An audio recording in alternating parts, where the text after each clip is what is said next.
ప్రభుపాదుల వారి జీవితం నుంచి చదువుతాం. ప్రభుపాదుల వారి మీద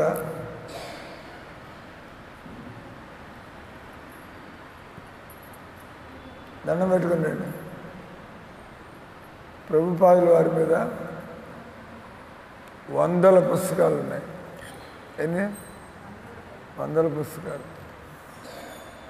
ఆయన యొక్క గొప్పతనాన్ని వాళ్ళ శిష్యులంతా కూడా.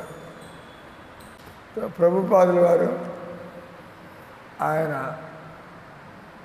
ఒక శుద్ధ భక్తుడు, పరమ భాగవతుడు, మహాభాగవతుడు. అటువంటి వ్యక్తులు ఈ భూమి మీద అరుదుగా కనిపిస్తారు. త్రికరణ శుద్ధిగా భగవంతుడికి సేవ చేసేవాళ్ళు. అంటే వాళ్ళ మనసులో ఎలాంటి వేరే ఆలోచన లేవు. నాకేమవుతుంది, దేవుడిని నమ్ముకున్న వాడికి ఏమవుతుంది అని అవుతుందండి. కానీ మనకు అంత నమ్మకం లేదు కాబట్టి మన ఏర్పాట్లు మనం చేసుకుంటూ ఉంటాం. కానీ ప్రభుపాద ఆయన ఎలాంటి ఇది లేకుండా రాత్రింబగళ్ళు భగవంతుడి కోసం, భగవంతుడుగా ఆయన ఆ విధంగా చూసుకున్నాడు.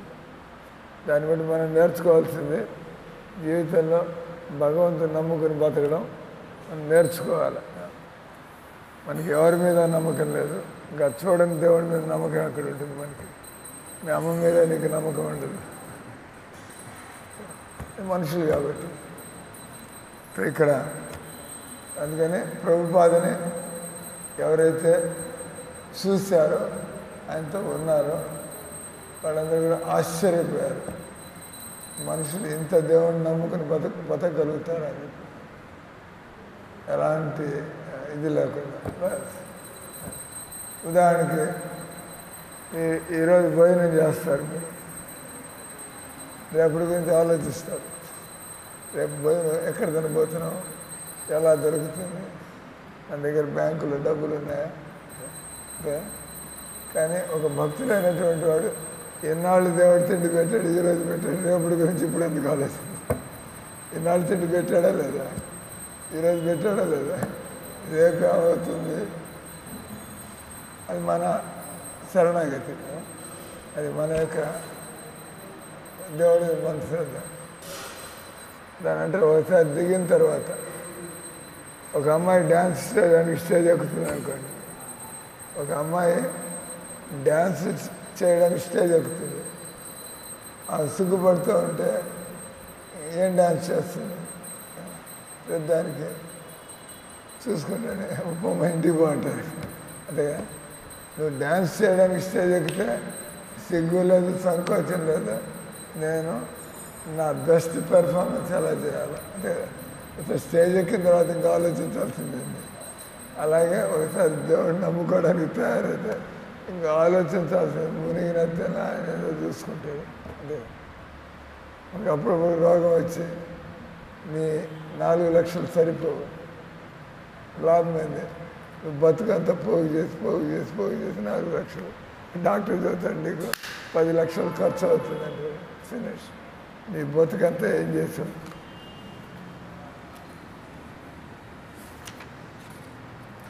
కాబట్టి ప్రభుపాద అనేవాడు ఎప్పుడు దేవుడిని నమ్ముకునే వాడి జీవితం సేఫ్గానే ఉంటుంది.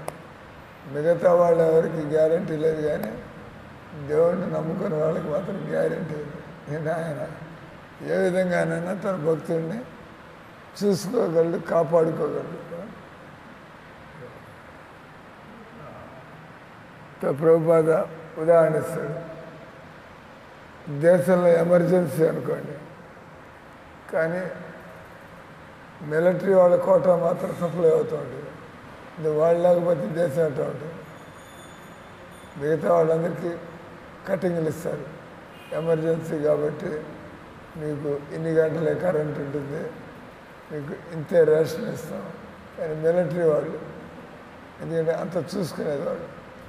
ఆ రకంగా భగవంతుడు ఎవరైతే భక్తులు ఉంటారో వాళ్ళని భగవంతుడు చూసుకుంటే మిగతా వాళ్ళందరికీ కూడా జీవితంలో ఎడుదుడుకులు, వాళ్ళకి రకరకాల సమస్యలు. అటు జీవితంలో అనుభవం పండుతుంటే మనం మనల్ని నమ్ముకోవడం కంటే దేవుణ్ణి నమ్ముకోవడం మేలు. అంటే మీ అనుభవం నిజంగానే పండుతున్నట్లే. ఎన్నాళ్ళు మనం నమ్ముకుని మనం ఏం పొందాం, ఏం సుఖపడ్డాం, ఇంకా మనం ఎందుకు అనుకుంటున్నాం? వచ్చే జన్మలో అది నీ చేతుల్లో లేదు.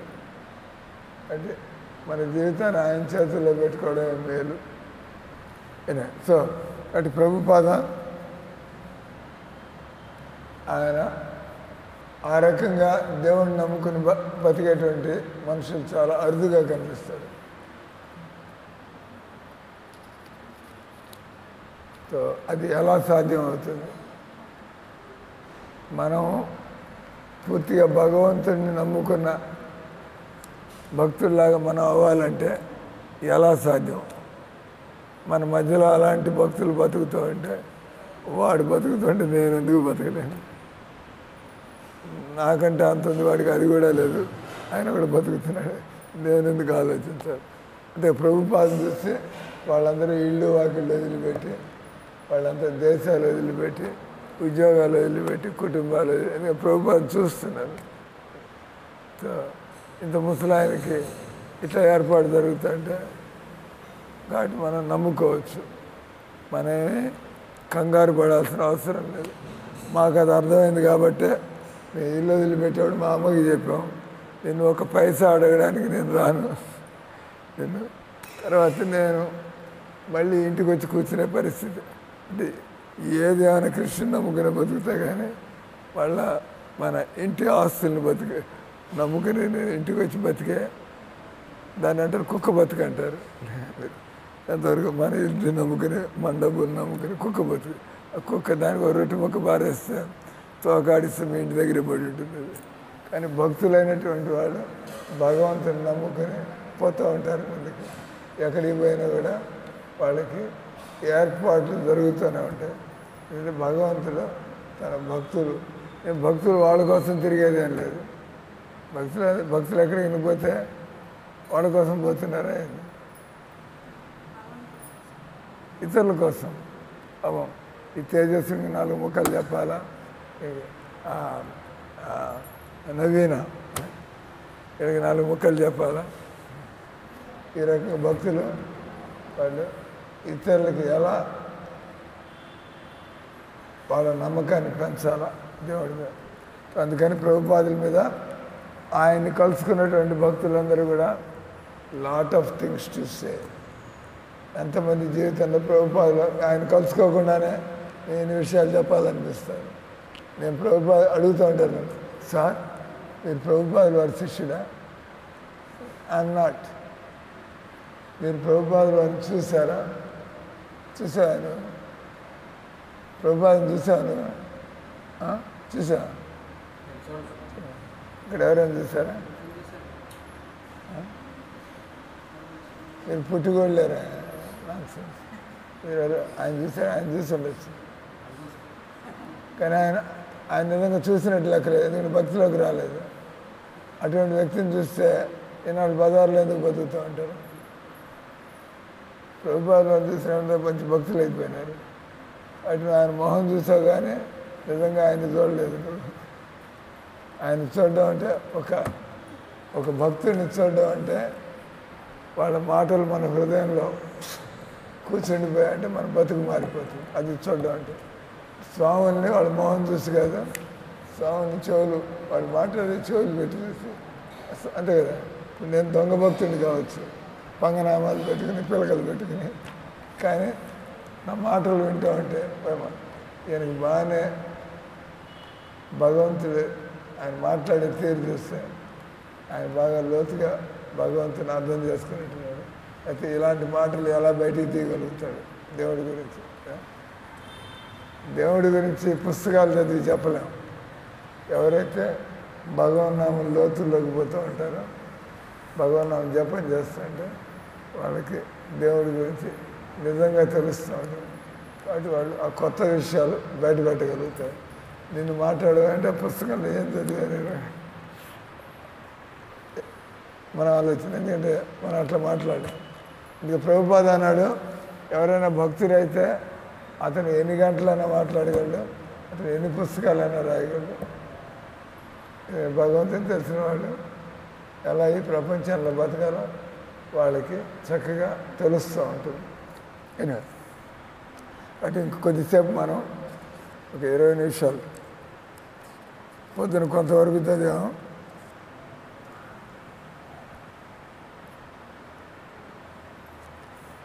కృష్ణ ప్రసాదం.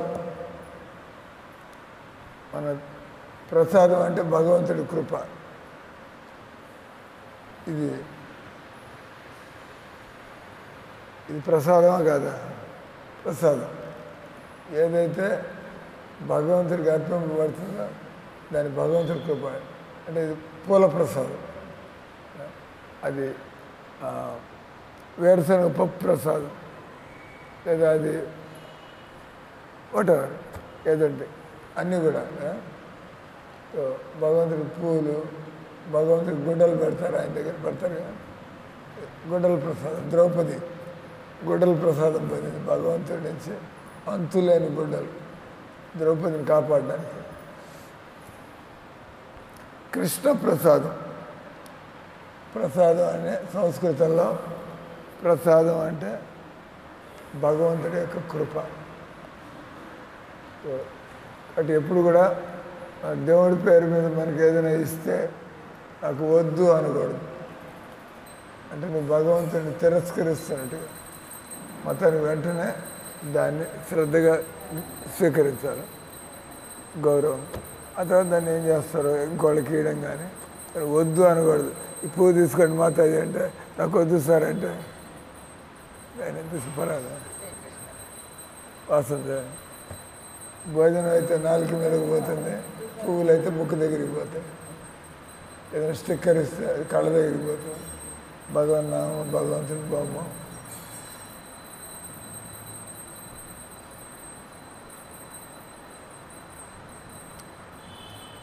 కృష్ణ ప్రసాదం అంటే ఎవరైతే ప్రేమతో వండి పెడతారో, ప్రసాదం అనగానే ప్రేమతో వండితేనే ప్రసాదం అవుతుంది. ప్రేమ లేకుండా వండితే భగవంతుడు ఆ తిండి తినాల్సిన అవసరం ఆయనకి లేదు. ప్రేమగా వండితే భగవంతుడికి ఆకలి పుడుతుంది. ప్రేమగా వండకపోతే ఆయన నాకు అవసరం లేదు అంటే మీకు ప్రేమ ఉంది కాబట్టి మీరు వండింది ఆయన స్వీకరిస్తాడు. మీరు ప్రేమగా ఉండకపోతే భగవంతుడు దాని వైపు తినడం పక్కన పెట్టండి, దాని వైపు కూడా చూడండి ఆయన. అంటే భగవంతుడికి ఎవరైతే ప్రేమతో వెంటనే భగవంతుడు ప్రేమకి ఆయన ఆకర్షితుడవుతాడు. ఎవరైతే ప్రేమతో వండి అది గురువు ద్వారా మనం వండింది తిన్నగా దేవుడికి పెట్టడానికి నాకంత పవిత్రత ఉంది, నాకంత సాన్నిహిత్యం ఉంది దేవుడితో. మనకి దేవుడి గురించే తెలియదు, ఇంకా సాన్నిహిత్యం అయింది. కాబట్టి భక్తులు ఎప్పుడేం చేసినా కూడా గురువు గారి ద్వారా వాళ్ళు పోతూ ఉంటారు. మనం మన ప్రార్థనలు గురువు ద్వారా భగవంతుడి అనుగ్రహం కూడా తిన్నగా మన మీద పడదు. భగవంతుడి అనుగ్రహం మనకి గురువుల ద్వారా మన దగ్గరికి వస్తూ ఉంటుంది. మనం స్వీకరించకపోతే మనం మన ప్రయాణాన్ని పాడు చేస్తాం. మనం భక్తులు ఎదగడానికి గురువుల దగ్గర నుంచి మనకు కొన్ని ఉపదేశాలు వస్తూ ఉంటాయి. వీళ్ళు ఇటాగి చదువుతూ ఉంటారులే అంటే మీరు మాయలో పడి ఉండాలని చూస్తున్నట్లే. ఎప్పుడైనా గురువుల నుంచి ఏదైనా మనల్ని లక్ష్యం చేస్తూ రమాదేవి మాతాజీ నేనే దేవుడు నాకేదో చదువుతున్నాడు అంతే కదా. ఆ రకంగా మనం గురువులు మాట్లాడుతున్నప్పుడు నిక్కపొడుచుకొని దీనిలో ఏదో నా బతుకుని మార్చేసే ఏదో సందేశం ఉంది. ఆ రకంగా గురువులు మాట్లాడుతున్నప్పుడు మనం శ్రద్ధగా వినడానికి ప్రయత్నం చేయాలి. అప్పుడేమవుతుందంట, అది మనకెంతో సంతృష్టిని కలిగిస్తుంది ఆ తిన్న ప్రసాదం. ఆ తర్వాత మనం ఇంద్రియాలని మనం గెలుచుకోగలుగుతాం, మనం ఆధ్యాత్మిక ప్రగతిని సాధించగలుగుతాం. అసలు విషయం ఏంటంటే కృష్ణుడి యొక్క ఇంద్రియాలని సంతృష్టి చేయడానికి ప్రయత్నం చేస్తే మన ఇంద్రియాలు ఆయన దయ వల్ల అదుపులోకి వస్తాయి. భగవంతుడు సంతోషపడితే మన ఇంద్రియాలు మన కంట్రోల్లోకి వస్తాయి. భగవంతుడు సంతోషపడకపోతే మనం మన ఇంద్రియాలతో పోరాటం చేస్తూ ఉంటాం. మైండ్ కంట్రోల్ చేసుకోవడానికి మన ఇంద్రియాలను కంట్రోల్, అది మన వల్ల కాదు. ఇంద్రియాలంతా చంచలంగా ఉంటాయి. ప్రసాదం విందు ప్రసాదం అది కేవలం మన సుఖం కోసం కాదు, అది కూడా ఒక యజ్ఞంలాగా.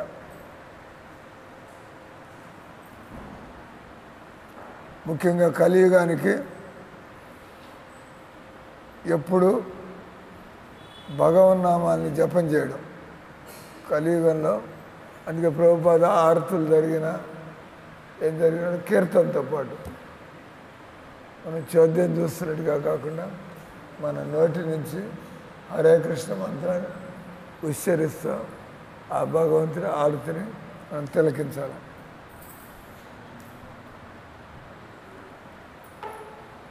తర్వాత భగవంతుడికి నివేదన చేశారు. అందుకే ప్రభుపాద అన్నాడు, ఇస్కాన్ మందిరాల్లో ఎప్పుడు ఏదో ఒక ప్రసాదం ఇవ్వకుండా ఎవరిని పంపించకూడదు. ఎవరు ఎప్పుడు వచ్చినా వండిన ప్రసాదం అయిపోతే పండు ఇవ్వచ్చు, పండ్లు అయిపోతే ఆల్రెడీ డ్రై ప్రసాదం మిక్సర్ ఏదో రెడీగా పెట్టుకోవాలి. ఇది పబ్లిక్ ఏ రోజు ఎంతమంది వస్తారో తెలియదు. మనం బకెట్ నడుస్తాం, ఆ రోజు ఎక్కువ మంది వచ్చేస్తారు, అయిపోతుంది, రెడీగా ఉండాలి. అలాగే మనం డ్రై ప్రసాదం పెట్టుకుంటాం, అది బయటికి తీసుకెళ్ళిపోయి ఆ రకంగా మందిరంలోకి వచ్చే వాళ్ళందరికీ మనం సంకీర్తన వినిపించాలా. ఆ తర్వాత భగవంతుడి ప్రసాదాన్ని వాళ్ళకి కొద్దో గొప్ప ఎంత పెట్టినా, ఒక యాపిల్ ముక్క ఇచ్చినా కూడా అది కూడా ప్రసాదమే.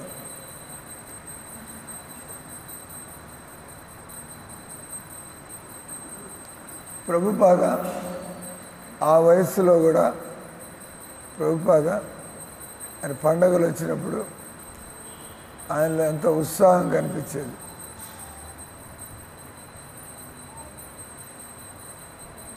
ఆయన ఎప్పుడు కూడా తన గురువుని మర్చిపోకుండా, కృష్ణుని మర్చిపోకుండా, గురువుని మర్చిపోకుండా ఉండడం వల్ల ప్రభుపాద ఉత్సాహం ఎప్పుడు కూడా అది పెరుగుతూనే ఉండేది. ఒకసారి ప్రభుపాదుల వారి గురువు భక్తి సిద్ధాంత మహారాజ్ ఆయన యొక్క తిరోభావ్ మహోత్సవం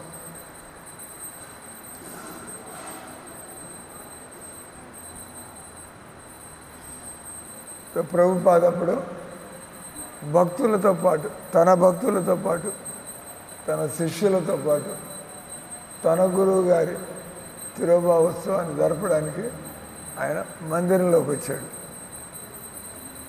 మందిరంలో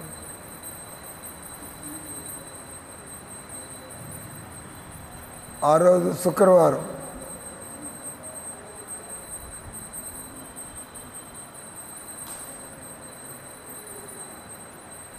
ఈయన సీనియర్ డివోటీ కాబట్టి ఆయన ఈరోజు సాయంత్రం విందు భోజనం మన అతిథులందరికీ సాయంత్రం కొద్దిగా విందు భోజనం పెట్టచ్చు.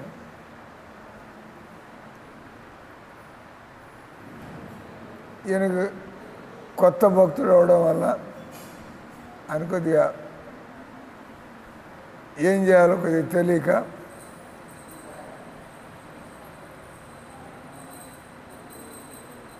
మనం భక్తి సిద్ధాంతుల వారి సంతోషం కోసం వండాలి, కానీ అతిథుల కోసం ఉండేప్పుడు మనం అతిథుల కోసం అని కాకుండా కృష్ణుడి కోసం, గురువు కోసం.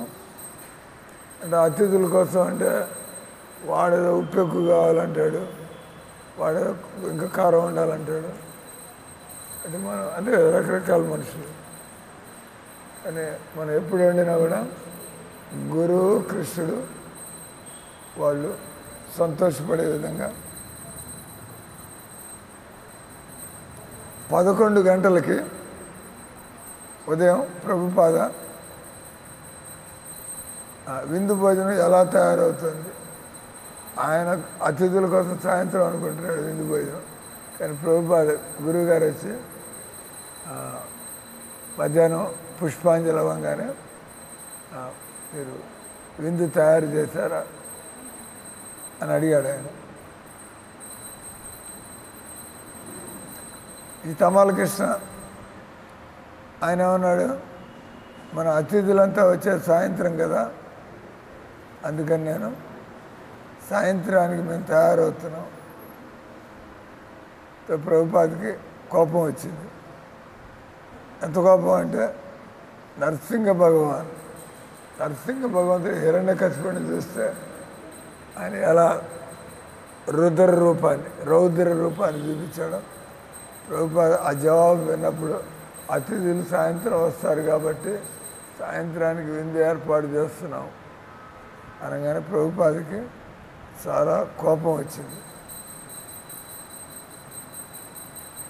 సో భక్తిలో నాకు లేనటువంటి అవగాహన, నా మూర్ఖతనాన్ని చూసి ఆయన కిచెన్లోకి వెళ్ళాడు. ఆయన సరసర అంటావు అంటే ఆయన ఏం చేయాలో తెలియదు కదా, ఆయన కిచెన్లోకి వెళ్ళిపోయినాడు ప్రభుపాద. ప్రభుపాదుల వారు ఆయన యొక్క కోప దృష్టి చూసి మా అందరికీ భయం వేసింది. ఆ కిచెన్లో ఒక మాతాజీ మాత్రమే ఉంది. ఆ మధ్యాహ్నానికి దేవుడి నైవేద్యానికి కొద్దిగా వండుతుంది.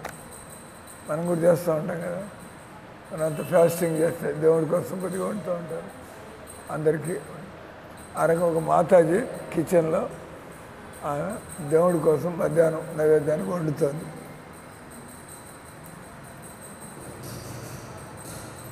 ప్రభుపాద ఆమెను కూడా అడిగాడు, మీరు నా గురువు గారి కోసం మధ్యాహ్నం పుష్పాంజలి అవ్వగానే వ్రతం అయిపోగానే మా గురువు గారికి మీరు ఏమేమి నైవేద్యం పెట్టబోతున్నారు అంటే వాళ్ళు కూడా తమాల కృష్ణ పేరు ఎత్తుకున్నారు. ఆ తమాల కృష్ణ ప్రభు ఆయన సాయంత్రం వండుదా అని మాకు చెప్పాడు, అందుకే నేను వండలేదు అన్నాడు. దాంతో ప్రభు ఇంకా కోపం వచ్చింది. ఆయన స్వయంగా ఆయన వంటలు ప్రారంభించాడు. మొత్తం ఆయన మామూలుగా ఆయన మందిరంలో క్లాస్ ఇవ్వాలని వీళ్ళు అంతే కదా, గురువు గారు క్లాస్ ఇస్తారు, వీళ్ళంతా వంటలు వండుతారు. ప్రభుపాద ఆయన ఏం ఏర్పాట్లు జరగటం లేదు, ఆయనే చొక్కా పైకి లాక్కుని ఆయన విందు భోజనాన్ని కేవలం కొద్దిమంది భక్తులు సహాయం చేస్తుంటే ఆయన 10 ఐటములు 1 గంట లోపల 60 మందికి. ఎన్ని ఐటములు? 10 ఐటములు. ఎంతమందికి? 60 మందికి. ఎంత టైంలో? 1 గంట లోపల. 1 గంట లోపల 60 మందికి కావాల్సిన భోజనాన్ని అవి కూడా 10 ఐటములు ఉండాడు ఆయన. హరిపోవాలనండి, హరిపోవాలి. ఎందుకంటే ఆయన సామాన్యమైన భక్తుడు కాదు, భగవంతుడి శక్తి ఆయనతో పాటు. తర్వాత ప్రభుపాద మళ్ళీ ఇంత వంట వండి ఆయన మళ్ళీ మందిరంలోకి వెళ్ళి ఆయన పూజా కీర్తన చేశాడు. తర్వాత ఆయన మళ్ళీ క్లాసు ఇచ్చాడు. ఆయన అంతా మొత్తం పనంతా ఆయన చేశాడు. మేమంతా వరుసల్లో కూర్చున్నాం. ఉపవాసం అయిన తర్వాత భోజనం చేయడానికి ప్రభుపాద తన గురువు గారి ప్రసాదాన్ని తినడానికి వీళ్ళందరికీ ఆశ్చర్యం కలిగించే విధంగా ప్రభుపాదుల వారి సేవకుడు కొద్ది నిమిషాల్లోనే బయటకు వచ్చి ప్రభుపాదుల వారి వెండి పళ్ళెం ప్రసాదం, ఆ ప్రసాదం ప్రభుపాద ఆయన ఎక్కువ తినటం కనపడలే. ఆయన వండాడు 10 రకాలు నైవేద్యం పెట్టారు. ఆయనకు వెండి ప్లేట్లో తీసుకెళ్ళి ఆయనకు కూడా ఇచ్చారు. కానీ కొద్ది నిమిషాల్లోనే ఆయన సరే ఆ ప్లేట్ పట్టుకుని బయటకు వచ్చాడు. ప్రభుపాద ఏం తిన్నట్టేం లేదు, ఎందుకంటే ఆయన మనస్సు బాగాలేదు. శిష్యులు చేసినట్టు వాళ్ళు ప్రభుపాదుల వారి గురు మహారాజుని వీళ్ళు సరిగ్గా సేవ చేయకపోవడం వల్ల ప్రభుపాదకి తినాలనిపించాల. వీళ్ళందరూ కూడా తినాలని వాళ్ళు మూడు కూడా గురువుగారికి వాళ్ళు కూడా కొద్దిగా గురువుగారు సంతోషపడకపోతే మనం ఆవురు తింటే లాభమైంది. వితౌట్ దాని నుంచి వాళ్ళందరికీ నేర్చుకున్నటువంటి బతుకంతా గుర్తుపెట్టుకునే పాఠం ఏం నేర్చుకున్నారంటే ఎప్పుడు కూడా గురువుని కృష్ణుని సంతోషపెట్టకుండా మనం భక్తిలో ఎదిగే అవకాశం లేదు. ప్రభుపాదుల వారి కోపాన్ని మనం తప్పుగా అర్థం చేసుకోవక్కర్లేదు. మిగతా వాళ్ళ కోపం తమో గుణం వల్ల, ప్రభుపాదుల వారి కోపం ఎందుకు వచ్చింది? తమో గుణం వల్ల కాదు, మన కోపం తమో గుణం వల్ల వస్తుంది. ప్రభుపాదుల కోపం నా గురువు గారిని వీళ్ళు సరిగ్గా సేవ చేయలేదు అంటే దాన్ని ఏమంటారు?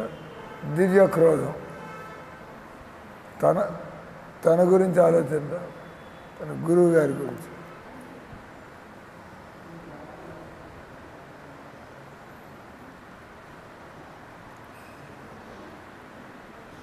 మామూలుగా మనకి సంసారంలో వచ్చే కోపం గుణాల వల్ల వస్తుంది, తమో గుణం వల్ల. ఎప్పుడైతే మనం ఈ భౌతిక జగత్తులోకి వస్తామో మనకుండేటువంటి కృష్ణ ప్రేమ అది కాస్త అంటే ఏ రకంగా నీళ్లు నేల మీద పడితే మట్టి రంగు కలిసిపోతుందో ఆ రకంగా శుద్ధమైనటువంటి ఆత్మ ఫలానా శరీరంలోకి, ఆ శరీరంలోకి రాగానే వాడి యొక్క శుద్ధమైనటువంటి లక్షణాలన్నీ పోతాయి. అది కామంగా మారుతుంది. ప్రేమ అనేటువంటిది మన ఈ శరీరంలో ఉన్నప్పుడు కామంగా మారి మనకు నచ్చినటువంటి మనకు ఈ రకంగా ఆలోచిస్తూ ఉంటాం. దేవుడి గురించి మనం ఆలోచించం. అదేవిధంగా ఏ విధంగా పాలల్లో మనం కొద్దిగా పులిపేసినట్లయితే పాలు కాస్త విరిగిపోతాయి, ఆ రకంగా ఈ శరీరంలోకి వచ్చేప్పటికి మన ప్రేమ కాస్త అది కామంగా అంటే మన కోరికల్లాగా మారిపోతాయి. నాకట్ట కావాలి, నాకు ఇట్ట కావాలి, నాకట్ట కావాలి. కానీ ఒక వైష్ణవ గురువు వాళ్ళు ఆ విధంగా ప్రభావితం కారు. ఎందుకంటే వాళ్ళు ఆల్రెడీ వాళ్ళ యొక్క ఇంద్రియాలు భగవంతుడి సేవలో ఉండడం కంట్రోల్గానే ఉన్నాయి. వాటి వాళ్ళ క్రోధం భగవంతుడికి సేవ ఎందుకు సరిగ్గా జరగటం లేదు.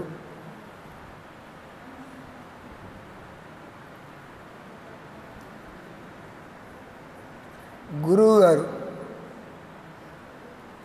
ఆయన ఆధ్యాత్మిక ఎదిగినటువంటి వ్యక్తి ఉంటాడు లేదా ఉండాలి.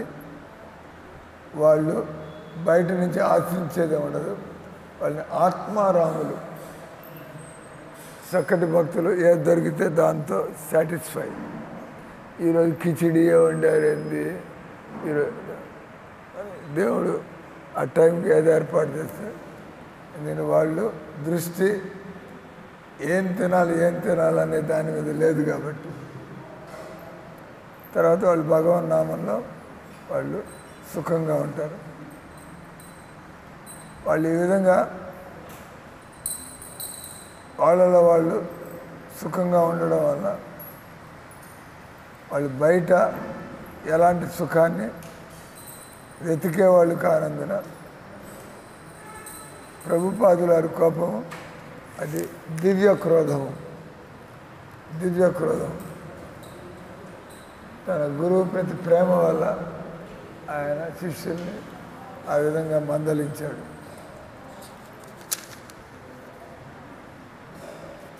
ఒక 2 నిమిషాలు. ఆధ్యాత్మిక జీవితంలో అక్కడ కూడా ఎన్నో మనకి భావనలు, ఆలోచనలు ఉంటాయి. కృష్ణుడిలో లేనిది మనలో ఉండే అవకాశం లేదు. క్రోధం కూడా. కాబట్టి మనుషుల్లో క్రోధం అనేది ఉంటుంది. నేను భగవంతుడు నరసింహదేవికి ఎంత క్రోధం వచ్చింది, ఆయన ఎంతమంది రాక్షసులను చంపాడు ఆ క్రోధంలో. తన శుద్ధ భక్తులైన ప్రహ్లాదుడిని కాపాడడానికి. అదేవిధంగా చైతన్య మహాప్రభు నిత్యానంద ప్రభువుని అవమానం చేసినప్పుడు జగాయి మదాయి ఆయన ఎంత కోపం వచ్చింది చైతన్య మహాప్రభుకి. అదే రకంగా చైతన్య మహాప్రభు అద్వైతాచార్యుడి మీద ఎంతో క్రోధాన్ని చూపించాడు. ఎందుకంటే ఆయన భగవంతుని నిరాకారుడు, లేదా భగవంతుడి శరీరం అది అందరి శరీరంలాగా అలా మాట్లాడుతున్నప్పుడు, అంటే మీరు ఎవరినట్టు మాట్లాడుతుంటే మీరు 2 ఏళ్ళు మందిరంలో ఉండి మీరు దేవుడి గురించి సరిగ్గా మాట్లాడకపోతే గురువుగారికి నాన్ సెన్స్ 2 ఏళ్ళ నుంచి మందిరంలో ఉంది, ఏం నేర్చుకుంటారు ఇక్కడ తిని ఉండడానికి. అంటే మనకి కనీసం మందిరంలో ఉంటే మనకి చక్కగా ఏంటి అసలు కృష్ణుడు అంటే ఏంటి, మీకు కృష్ణుడు అంటే ఏంటో తెలిస్తే చాలా నెమ్మదిగా శ్రద్ధగా మనం ఓపికగా దేవుని పనులు చేస్తూ ఉంటాం. హనుమంతుడు ఆయన రామచంద్రుల వారి గొప్ప భక్తుడు. ఆయన కోపం వచ్చి లంకనంతా కూడా తగలబెట్టాడు.